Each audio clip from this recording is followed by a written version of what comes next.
अरे बहू क्या सोच में खड़ी है तू? अरे मम्मी जी, आज ना एक बात मन में खटक रही है। अरे कौन सी बात बहू? पड़ोस में मम्मी जी जो सामने वाली बहू है ना, वो बहुत रो रही थी। क्यों बहू?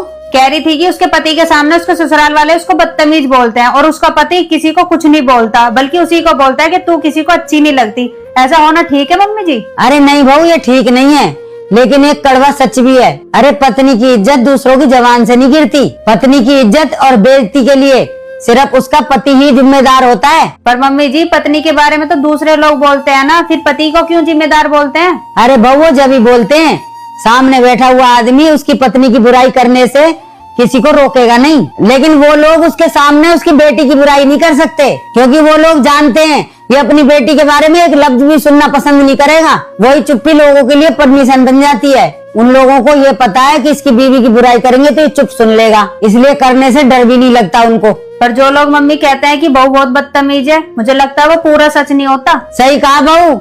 रिश्तेदारों को किसी भी बहू को बदतमीज साबित करना तब आसान होता है जब उसका पति उसके साथ खड़ा होना छोड़ देता है, और जहाँ पति पत्नी के पक्ष में बोलना शुरू कर देता है, वहाँ पड़ोसी रिश्तेदार सब अपनी हद में रहना सीख जाते हैं। सही कह रही हो मम्मी जी, पत्नी का अपमान पति की चुप्पी से शुरू होता है।